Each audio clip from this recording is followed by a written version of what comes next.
It was an ordinary day in the small town of Crestwood, and Anna was enjoying a quiet morning on her porch, sipping tea and watching the sunrise over her neighborhood. She had just begun to feel a sense of peace returning to her life after months of upheaval. The house she shared with her former husband, Hall, was once a place of warmth and memories, but now it carried the heavy weight of their past. After years of marriage, Paul had suddenly sold his half of their home to an investor, disappearing without a word of explanation, leaving Anna to fend for herself. The neighbors whispered, and the people of Crestwood were a tight-knit community with opinions and assumptions about everyone.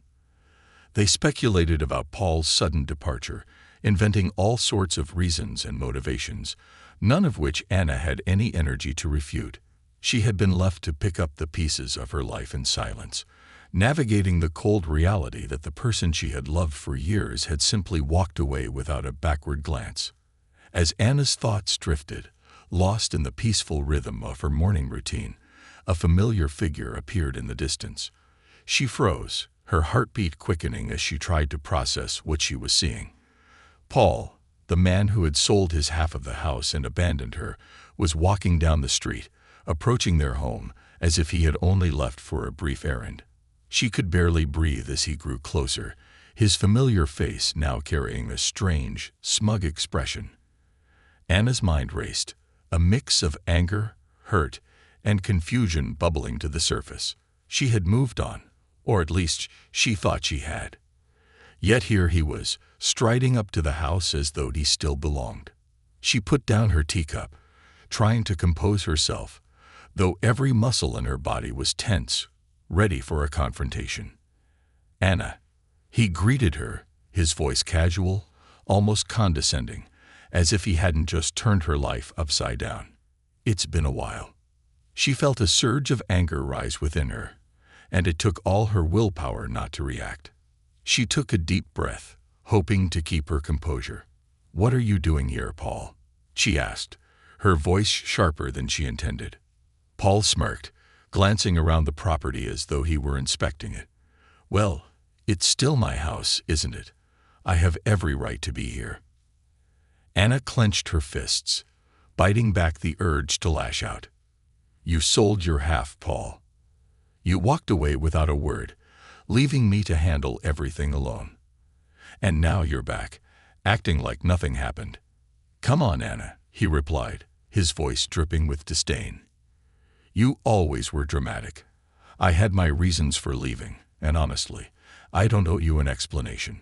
The weight of his words hit her, stinging her with their coldness. This was a man she had once trusted, someone she had built a life with, and yet here he was, dismissing her pain as though it were nothing more than an inconvenience.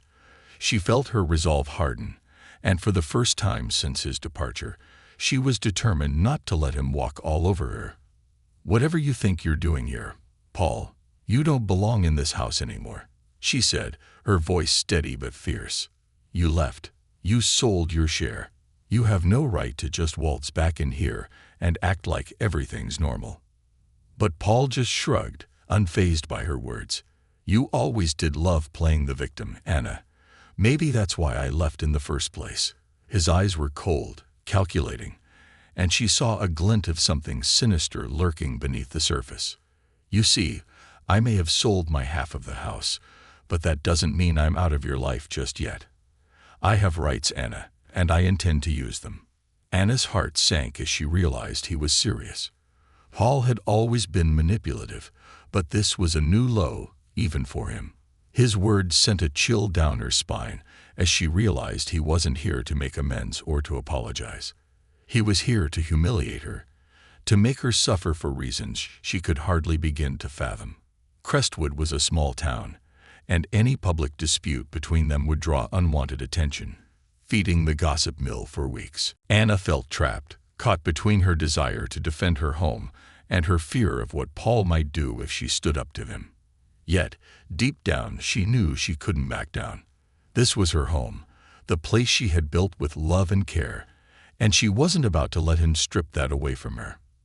In the days that followed, Paul's presence became a constant shadow in her life. He would appear at odd hours, sometimes early in the morning, other times late at night, always with a smug smile that hinted at some unspoken plan. Anna tried to ignore him, focusing on her own life, but it was nearly impossible. Each time he showed up, he seemed to find a new way to undermine her, leaving small reminders of his presence scattered around the house. Sometimes it was an old photograph left on the kitchen counter, a reminder of happier times that now felt like cruel taunts. Other times it was a note scrawled in his handwriting, a chilling reminder that he could invade her space whenever he pleased. Her friends and neighbors began to notice the change in her, their concerned glances and whispered questions only adding to her stress.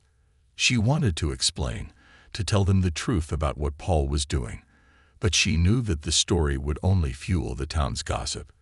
So she kept her struggles to herself, bearing the weight of his presence in silence, her frustration growing with each passing day. One evening, as she was locking up for the night, she heard a knock at the door.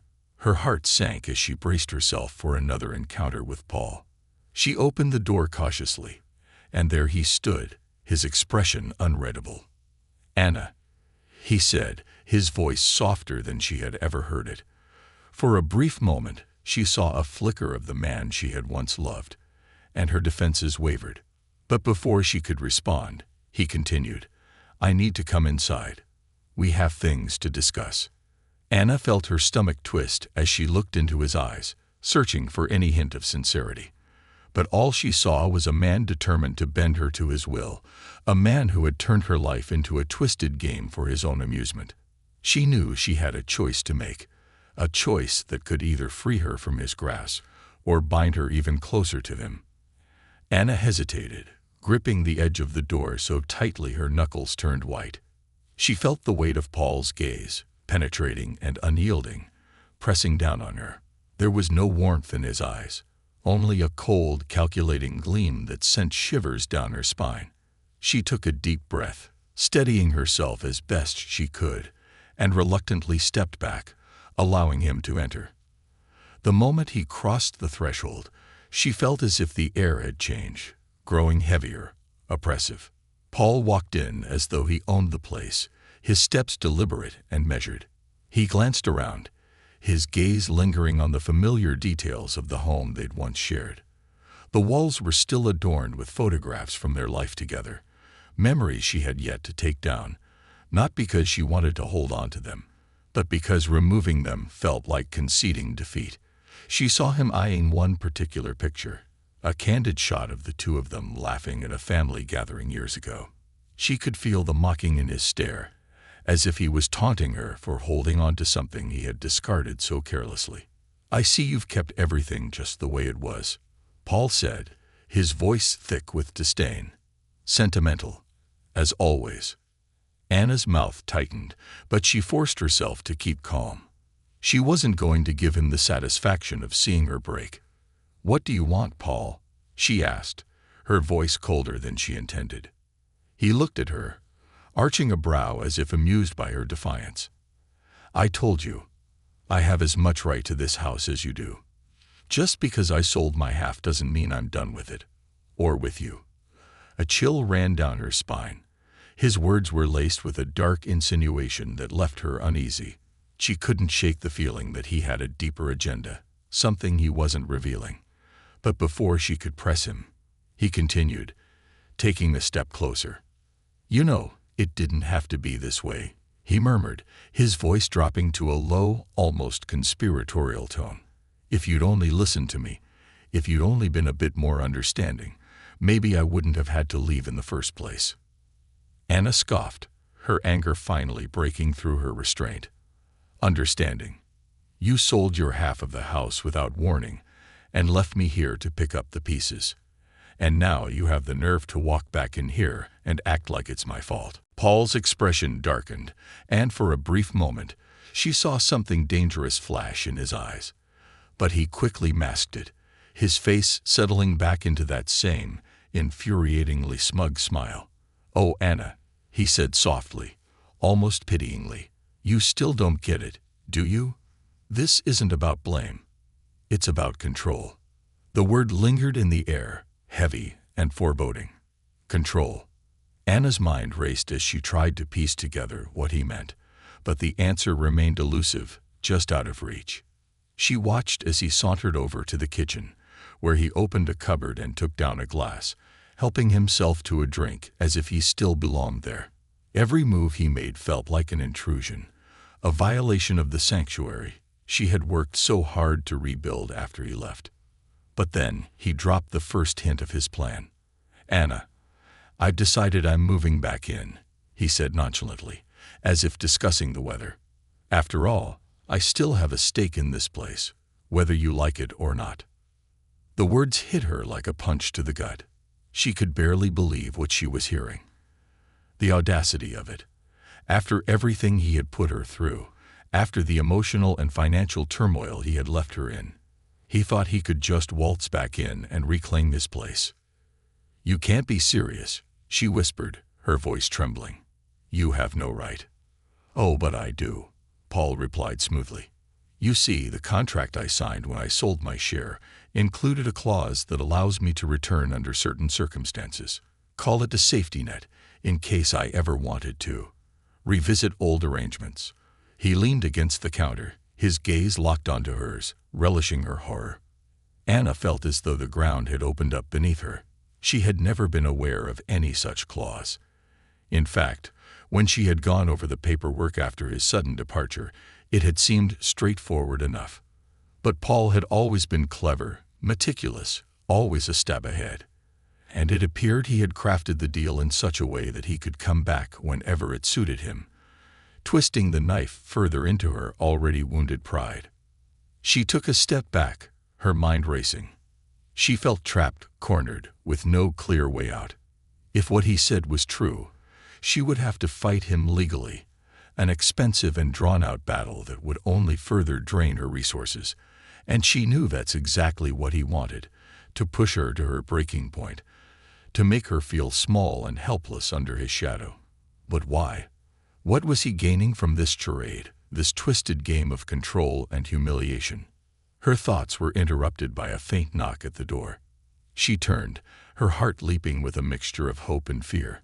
She opened the door to find her neighbor, Mrs. Reed, standing on the porch.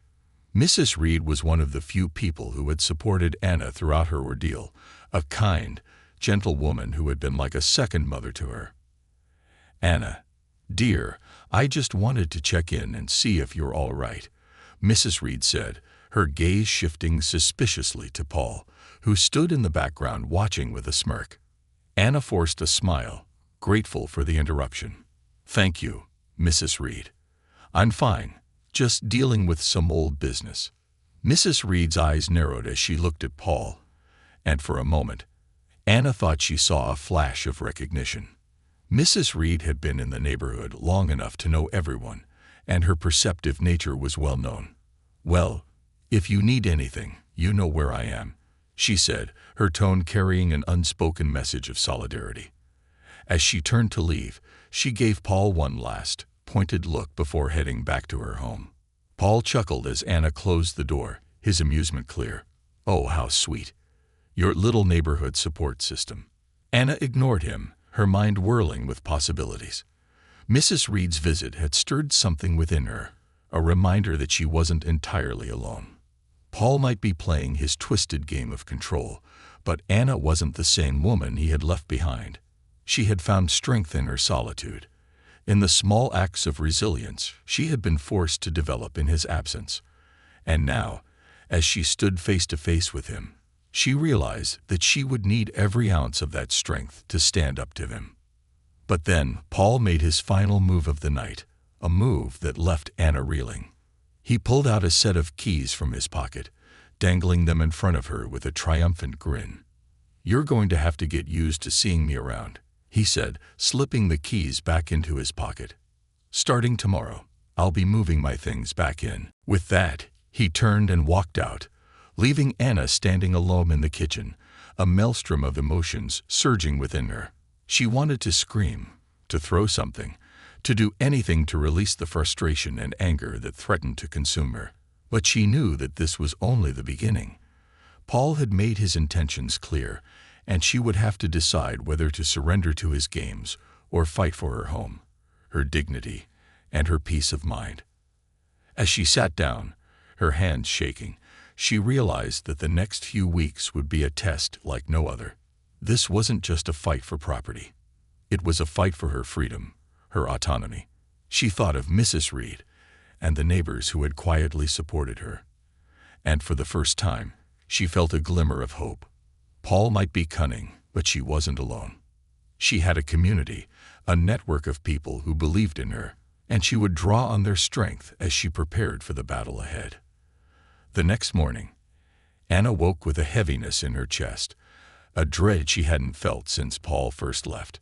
She had barely slept, her mind replaying his words over and over, his face smug as he dangled the keys to the house he had abandoned, now planning to move back in as if he'd done nothing wrong. She had spent the night agonizing over her options, trying to think of a way to prevent him from coming back. But the legal system was unforgiving. He still held some rights, and she knew he'd planned it this way deliberately, leaving her with few choices. Her only option, it seemed, was to get a lawyer, but with her finances stretched thin, the thought of hiring one made her stomach twist. Around mid-morning, a knock at the door jolted her from her thoughts. She opened it cautiously, expecting to see Paul, perhaps with his belongings already in hand. Instead, she found her friend Lucy, who stepped forward, her face lined with concern. "Anna, I heard about Paul coming back," Lucy said, folding her arms. "I can't believe he's doing this to you. What does he want?" Anna let out a weary sigh, motioning for Lucy to come in. She explained the situation as best she could, though the details felt surreal even to her. Lucy listened quietly, her brow furrowing deeper with each revelation. "So, he's claiming some hidden clause allows him to move back?" Lucy asked incredulously. "I thought you went through all that paperwork with a fine-tooth comb when he left." "I did," Anna replied, frustration bubbling in her voice. "But Paul is always one step ahead. He must have had this planned from the beginning.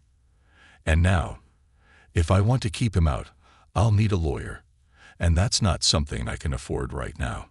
Lucy's gaze sharpened, her lips pressed into a thin line. "You're not alone in this, Anna. We're all here for you. If he's going to try to push his way back in, he's going to have to deal with the whole neighborhood." Anna gave her friend a grateful smile, though she couldn't ignore the dread gnawing at her. Paul wasn't someone who would back down easily. He thrived on control, manipulation, and intimidation, and she feared what he might do when he realized the community was rallying behind her. By afternoon, word had spread through the neighborhood. Mrs. Reed had mentioned Paul's intentions to a few other neighbors, and before Anna knew it, people were stopping by her house, offering words of support and promising to help however they could. While she appreciated their encouragement, she couldn't shake the fear that Paul would find a way to twist their support against her, to somehow turn this into another weapon in his arsenal. As the day wore on, Anna decided to gather her courage and call a lawyer. After a few calls, she managed to set up a meeting with a local attorney, Mr. Foster, known for his reputation in handling complex property disputes. Though the consultation was free, the looming costs of a potential legal battle weighed heavily on her mind. The next day, she met Mr. Foster in his modest office, where he listened carefully as she explained her situation. He studied her with a thoughtful expression, occasionally jotting down notes as she spoke. "This clause he's referring to. It's unusual, but not unheard of," Mr. Foster said, frowning as he reviewed the documents she had brought. "From what I can see, it's cleverly worded, but we might have a chance. If we can prove that he acted in bad faith when he initially sold his half, then this clause might be invalidated. However, this won't be an easy case. Paul sounds like the type who's prepared for every angle." Anna nodded, feeling both relieved and overwhelmed. The hope that she could fight this legally was a small comfort, but the potential cost was daunting. Just as she was about to ask about payment plans, Mr. Foster spoke again. "Let me be honest, Anna. This could be a long fight, and there's no guarantee of a win. But if you're willing to proceed, I can work with you on payment. I've seen situations like this before, and something about your case makes me believe you deserve a fair shot." A flicker of hope stirred in Anna's heart, and she agreed to move forward. As she left Mr. Foster's office, she felt a mixture of fear and determination. She had taken the first step, but the road ahead was filled with uncertainty. Days turned into weeks, and true to his word, Paul returned with boxes, piling them in the hallway with a self-satisfied grin. He would pass Anna in the kitchen or the living room, acting as though nothing were amiss, as if his presence there was the most natural thing in the world. Every interaction left her on edge, his silent smirks and cold stares reminding her of the power he believed he held over her. Meanwhile, the neighborhood began to organize in quiet protest, watching Paul's every move and offering Anna small acts of support, like bringing over groceries or helping her repair things around the house. Each gesture was a reminder that she wasn't alone, though she feared it would take more than solidarity to keep Paul out for good. One night, as Anna sat by the window, watching the faint glow of the streetlights, she heard a knock at the door. She opened it to find Mrs. Reed and another neighbor, Tom, standing on her porch, their faces grim. "Anna, we need to talk," Mrs. Reed said, glancing around as if to ensure they were alone. "There's something you need to know about Paul." Anna's pulse quickened, and she motioned for them to come inside. Once seated, Mrs. Reed and Tom exchanged a look before Tom spoke. "We've been hearing things about Paul," he began, his voice low. "People say he's in debt, and not just a little. Apparently, he owes money to some unsavory people. Word around town is that he's using this situation with the house to get quick cash, either from selling his share or forcing you out entirely." Anna felt a chill run through her. The pieces began to fall into place. Paul's sudden reappearance, his insistence on moving back in, his casual cruelty. He wasn't just here to torment her. He needed something from her, something that could save him from the mess he created for himself. "What can I do?" she whispered, the weight of the situation pressing down on her. She looked to Mrs. Reed and Tom, desperation in her eyes. Tom leaned forward, his expression fierce. "Stand your ground. Don't let him intimidate you. He's hoping you'll give up, that you'll get tired and let him have his way. But if we keep the pressure on, if we keep showing up, watching him, making sure he knows he's not welcome, maybe he'll realize he's out of options." Anna nodded, her heart pounding. She thanked them, and as they left, a new resolve took hold of her. This was more than a fight for her home. It was a fight for her dignity, her sense of self. She wouldn't let Paul break her down again. The following days saw a noticeable shift. Every time Paul tried to move more of his things in, neighbors were there, standing on the street, watching him with folded arms and narrowed eyes. Mrs. Reed made sure to sit on her porch, her eyes tracking Paul's every movement, her disapproval palpable. The silent support bolstered Anna's courage, and she found herself standing taller, meeting Paul's gaze without flinching. Paul, however, grew increasingly agitated. His smirk began to fade, replaced by frustration as he realized his tactics weren't breaking her down as he'd hoped. One evening, he confronted her, his face twisted in anger. "Is this your plan, Anna?" he sneered, his voice low and dangerous.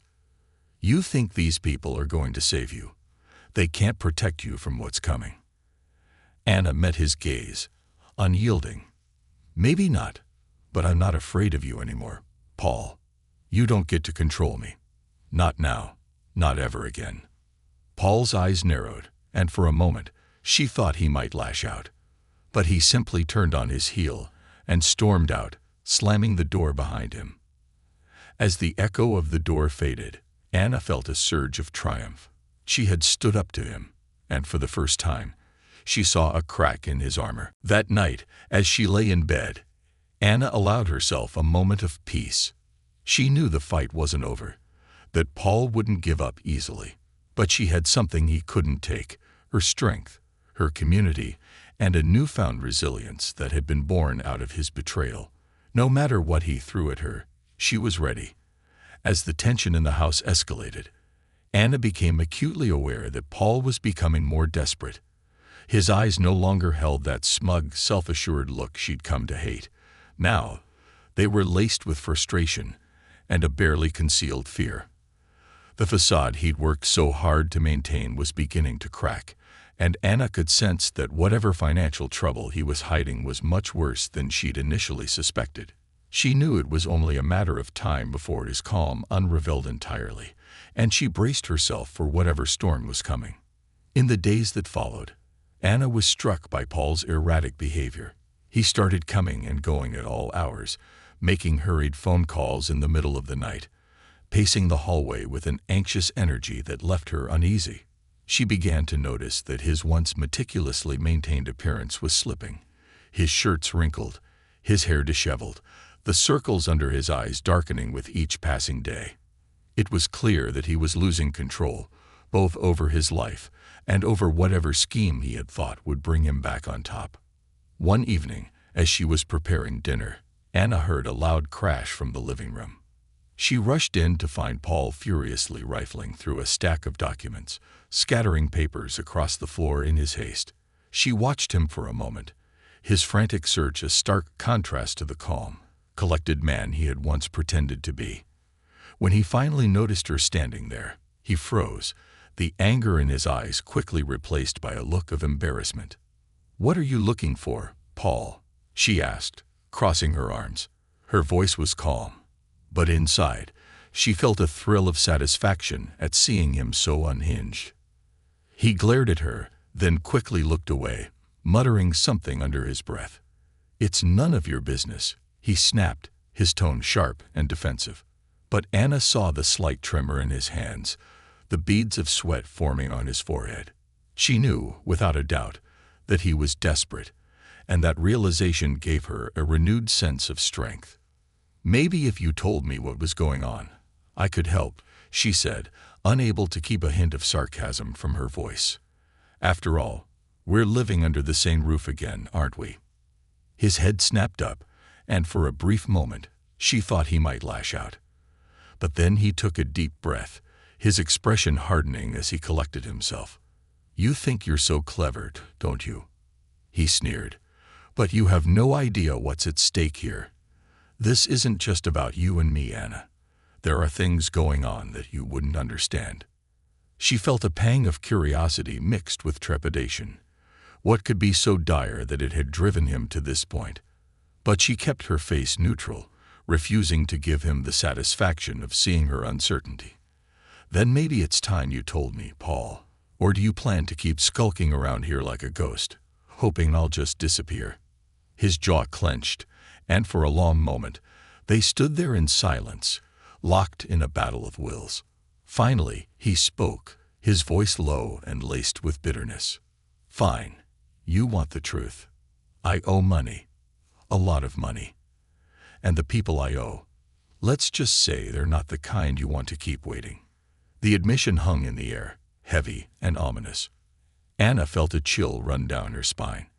She had suspected as much, but hearing it from his own lips made it real in a way she hadn't anticipated.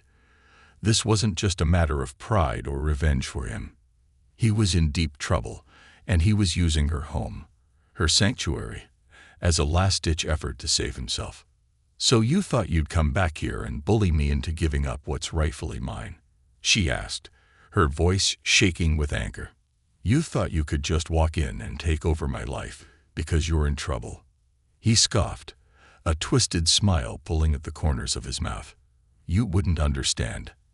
I did what I had to do. And if that means taking back what's mine, then so be it." "Taking back what's yours," she repeated, incredulous. "You sold your half, Paul. You left me with nothing. And now you have the audacity to come back and demand more.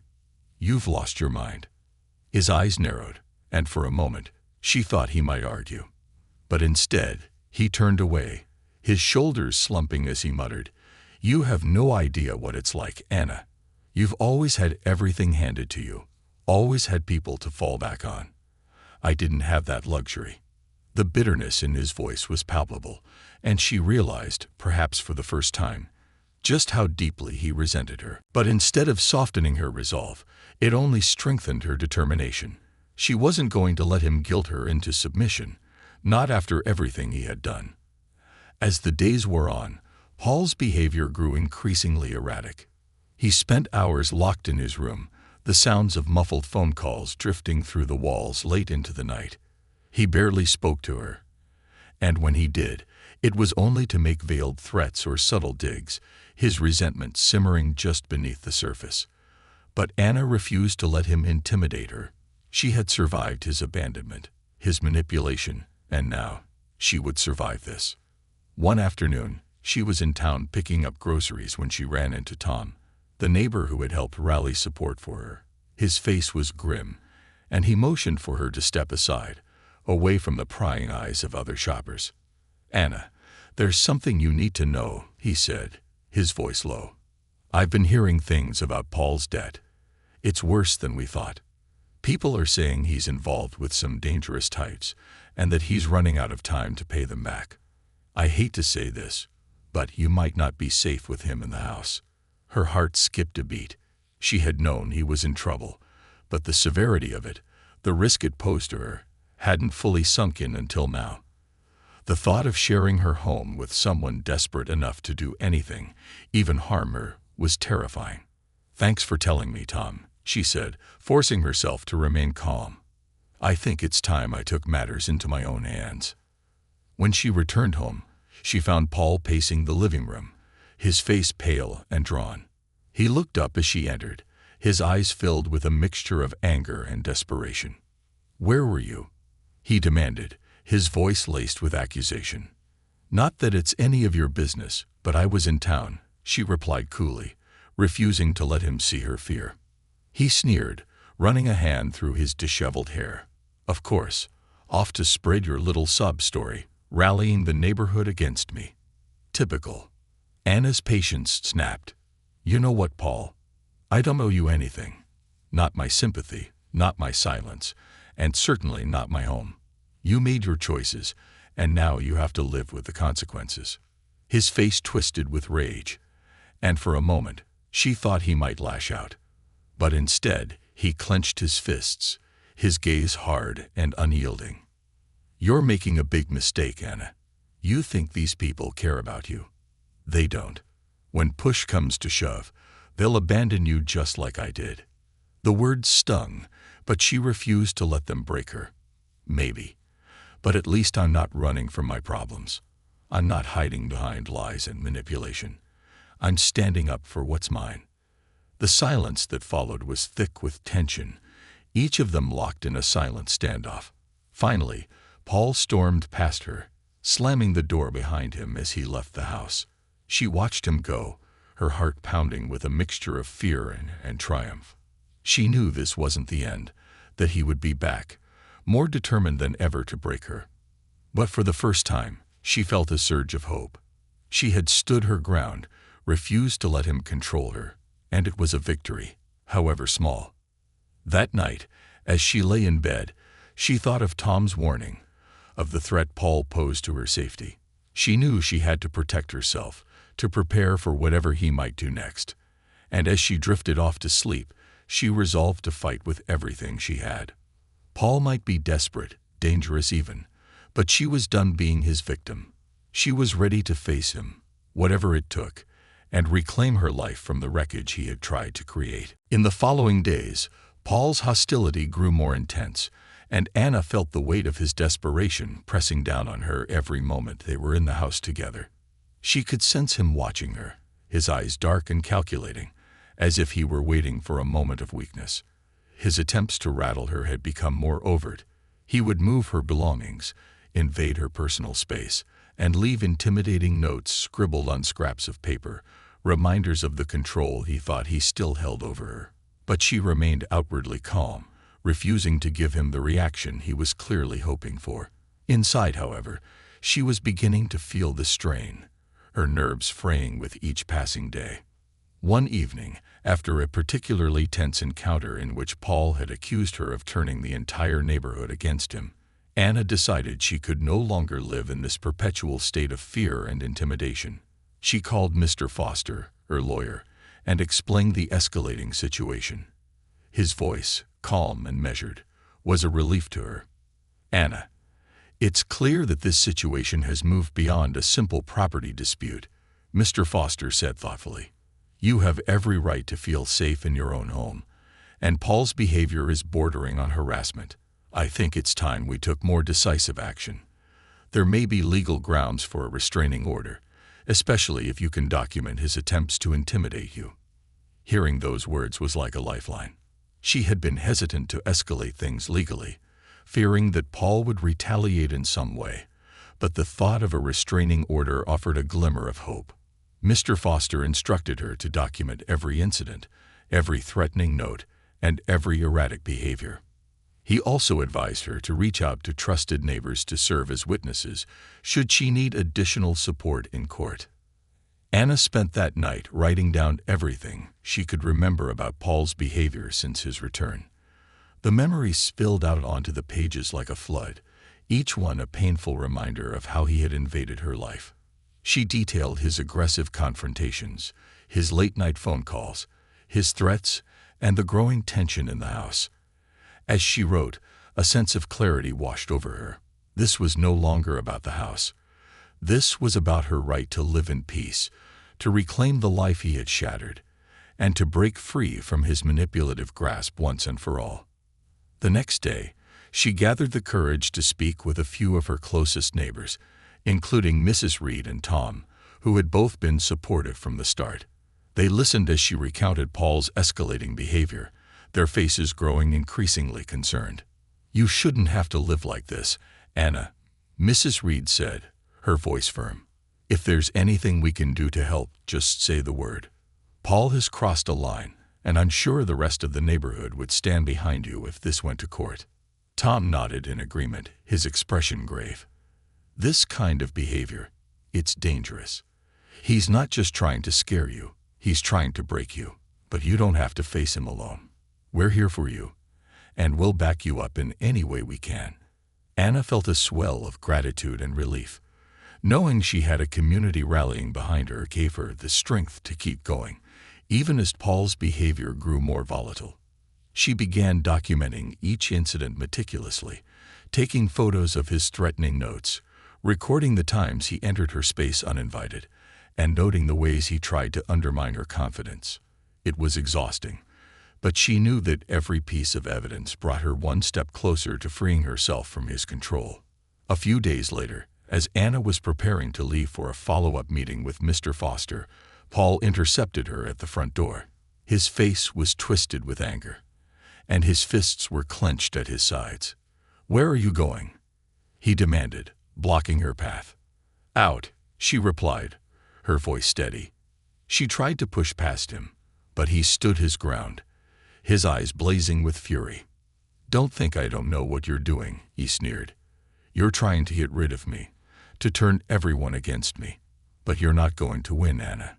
This house is as much mine as it is yours, and I'll stay here as long as I please." She looked him squarely in the eye, her voice calm but resolute. "You can stay here and torment me all you want, Paul, but it won't change the fact that I'm not afraid of you anymore. I won't let you ruin my life just because you've ruined your own." For a brief moment, something in his expression faltered, as though her words had struck a nerve. But then his face hardened, and he let out a harsh laugh. "We'll see about that," he muttered, stepping aside just enough to let her pass. She could feel his eyes on her as she walked down the front steps, but she refused to look back. At Mr. Foster's office, Anna presented the evidence she had gathered over the past few days. He examined the notes, the photos, and the detailed accounts of Paul's behavior, nodding approvingly as he reviewed each piece. "This is solid evidence," he said, his tone encouraging. "With this, we should be able to move forward with a restraining order. Given the nature of his actions, I don't see any reason why the court wouldn't grant it." Hearing those words filled Anna with a sense of relief she hadn't felt in months. For the first time since Paul had returned, she could see a way out, a path back to the life she had fought so hard to rebuild. Mr. Foster assured her that he would file the paperwork immediately, and that she would likely hear back from the court within a few days. When she returned home, she felt a newfound sense of resolve. She knew the restraining order wasn't a guarantee of safety, but it was a step in the right direction. She decided to let Paul know that his time in the house was nearing an end, that she was taking back control of her life, no matter what it cost her. That evening, as they sat in tense silence, she finally spoke, her voice clear and steady. "Paul, I've had enough. I'm filing for a restraining order. You have no place here anymore." He looked up, his expression darkening with a mixture of disbelief and rage. "A restraining order? You think that's going to stop me?" Anna met his gaze unflinchingly. "I know my rights, Paul. You may have walked all over me in the past, but that ends now. The court will see the evidence, and when they do, you'll have no choice but to leave." For a long moment, he simply stared at her, his face contorted with anger and frustration. And then, in a move that took her completely by surprise, he slammed his fist against the table, his voice low and venomous. "You have no idea what you're doing, Anna. You think you're so clever, so strong, but you're nothing without me. This little act of defiance, it's pathetic." But his words, once so powerful and cutting, no longer held any sway over her. She had seen through his facade, recognized the desperation behind his threats, and she knew that his power over her was nothing more than an illusion. She stood, meeting his gaze with unwavering determination. "You don't scare me anymore, Paul. Not now, not ever again." With that, she turned and walked away, leaving him seething in silence. She knew the battle wasn't over, that he would likely try to fight the restraining order, to manipulate the situation to his advantage. But she was ready for whatever he threw at her. She had her community, her lawyer, and most importantly, her own resilience. And no matter how hard he tried, he could never take that from her. The next morning, the court granted her an emergency restraining order. Paul was served later that day, and his reaction was swift and violent. He stormed into the house, shouting and throwing accusations, but Anna stood firm, her neighbors quickly gathering outside to witness the scene. When the police arrived to enforce the order, Paul was forcibly removed, his angry shouts echoing down the street as they led him away. As she watched him disappear into the back of the police car, Anna felt a profound sense of relief and victory. The weight of his control, his manipulation, had finally been lifted, leaving her free to reclaim her life. The neighborhood gathered around her, their support unwavering as they shared in her triumph. Mrs. Reed hugged her tightly, tears in her eyes as she whispered, "You did it, Anna. You took back your life." In the days that followed, Anna began the slow process of healing. She removed every trace of Paul from the house, reclaiming each room as her own, filling the space with reminders of her strength and resilience. Her neighbors continued to rally around her, helping her repair the damage he had left, both physically and emotionally. And as she stood on her front porch one evening, watching the sun dip below the horizon, she felt a sense of peace she hadn't known in years. She had faced her fears, stood up to the man who had once controlled her, and emerged stronger than ever. Paul's departure had left scars, but it had also revealed a strength she hadn't known she possessed. And as she looked out over the quiet, supportive community that had stood by her through it all, she knew that she was finally free. That evening, as they sat in tense silence, she finally spoke, her voice clear and steady. "Paul, I've had enough. I'm filing for a restraining order. You have no place here anymore." He looked up, his expression darkening with a mixture of disbelief and rage. "A restraining order? You think that's going to stop me?" Anna met his gaze unflinchingly. "I know my rights, Paul. You may have walked all over me in the past, but that ends now. The court will see the evidence, and when they do, you'll have no choice but to leave." For a long moment, he simply stared at her, his face contorted with anger and frustration. And then, in a move that took her completely by surprise, he slammed his fist against the table, his voice low and venomous. "You have no idea what you're doing, Anna. You think you're so clever, so strong, but you're nothing without me." This little act of defiance, it's pathetic. But his words, once so powerful and cutting, no longer held any sway over her. She had seen through his facade, recognized the desperation behind his threats, and she knew that his power over her was nothing more than an illusion. She stood, meeting his gaze with unwavering determination. "You don't scare me anymore, Paul. Not now, not ever again." With that, she turned and walked away, leaving him seething in silence. She knew the battle wasn't over, that he would likely try to fight the restraining order, to manipulate the situation to his advantage. But she was ready for whatever he threw at her. She had her community, her lawyer, and most importantly, her own resilience. And no matter how hard he tried, he could never take that from her. The next morning, the court granted her an emergency restraining order. Paul was served later that day, and his reaction was swift and violent. He stormed into the house, shouting and throwing accusations, but Anna stood firm, her neighbors quickly gathering outside to witness the scene. When the police arrived to enforce the order, Paul was forcibly removed, his angry shouts echoing down the street as they led him away. As she watched him disappear into the back of the police car, Anna felt a profound sense of relief and victory. The weight of his control, his manipulation, had finally been lifted, leaving her free to reclaim her life. The neighborhood gathered around her, their support unwavering as they shared in her triumph. Mrs. Reed hugged her tightly, tears in her eyes as she whispered, "You did it, Anna. You took back your life." In the days that followed, Anna began the slow process of healing. She removed every trace of Paul from the house, reclaiming each room as her own, filling the space with reminders of her strength and resilience. Her neighbors continued to rally around her, helping her repair the damage he had left, both physically and emotionally. And as she stood on her front porch one evening, watching the sun dip below the horizon, she felt a sense of peace she hadn't known in years. She had faced her fears, stood up to the man who had once controlled her, and emerged stronger than ever. Paul's departure had left scars, but it had also revealed a strength she hadn't known she possessed. And as she looked out over the quiet, supportive community that had stood by her through it all, she knew that she was finally free. In the weeks following Paul's removal from her life, Anna felt as though she were emerging from a long, dark tunnel, stepping into the warmth of a sunlight she had nearly forgotten.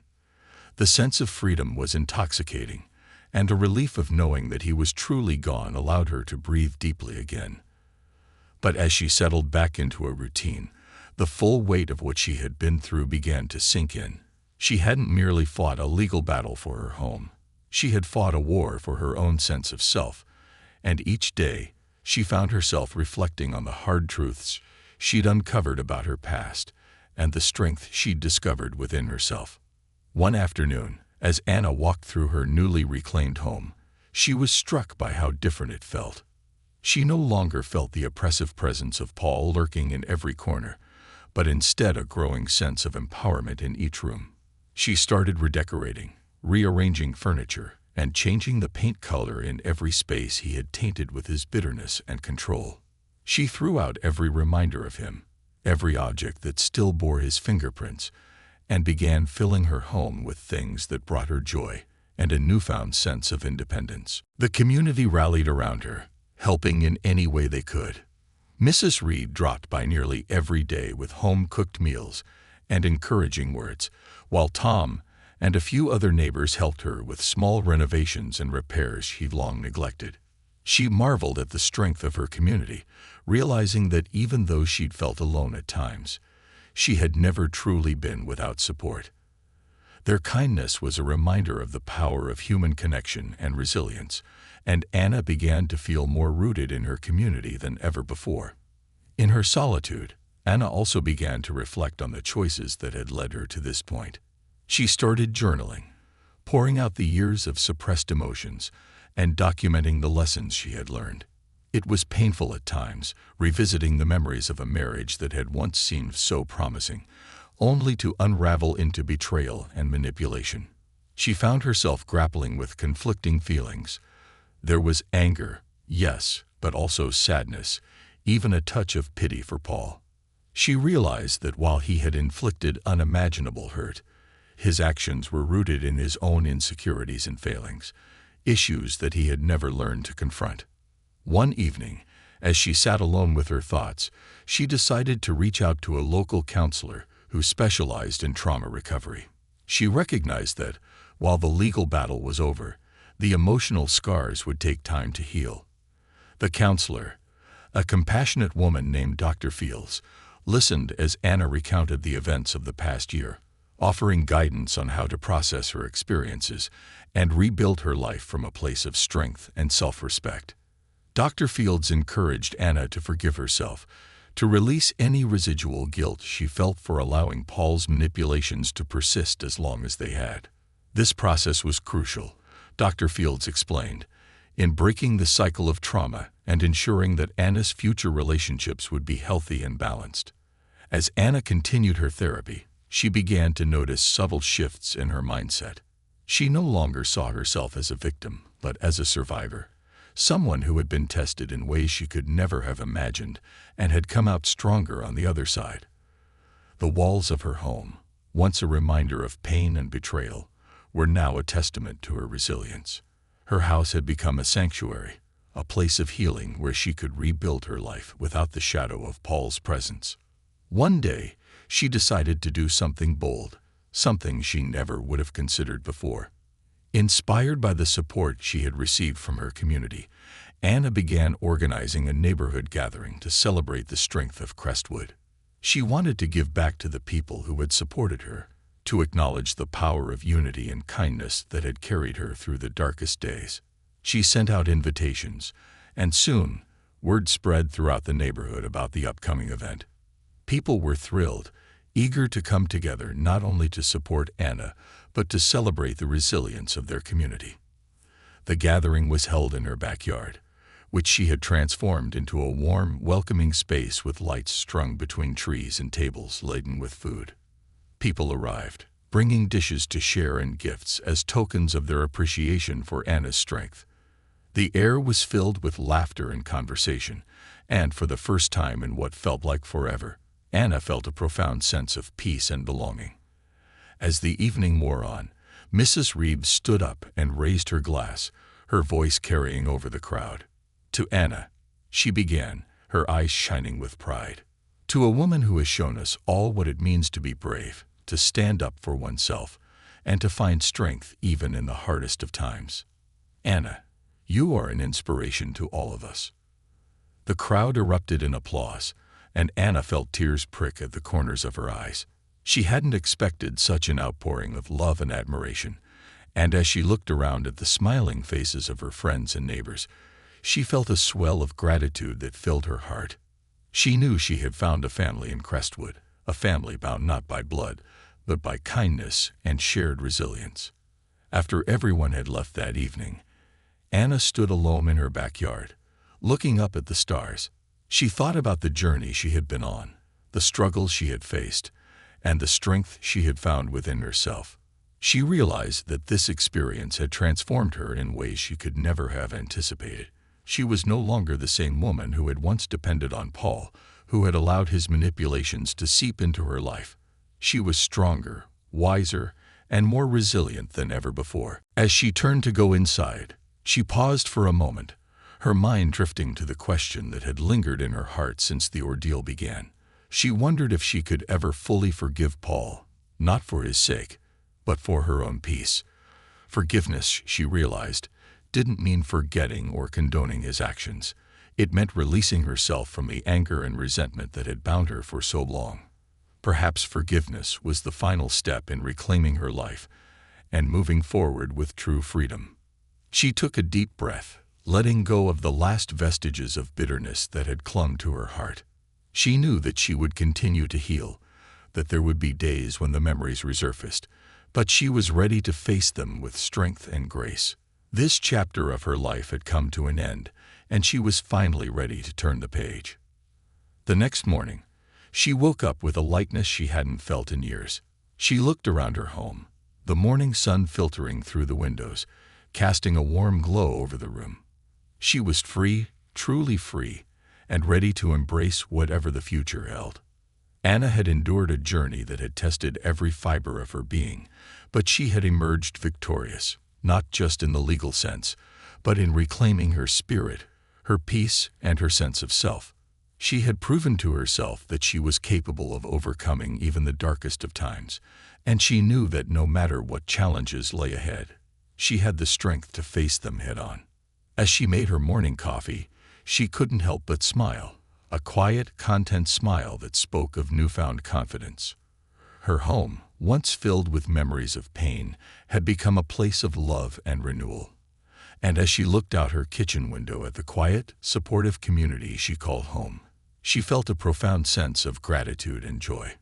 Anna had been through the storm, but she had come out the other side, stronger and more resilient than ever. Her journey had transformed her, and as she stepped into the future, she knew that she would never again be defined by the shadows of her past. She had reclaimed her life, her dignity, and her home, and for the first time in a long time, Anna was ready to live fully, with a heart that was truly her own.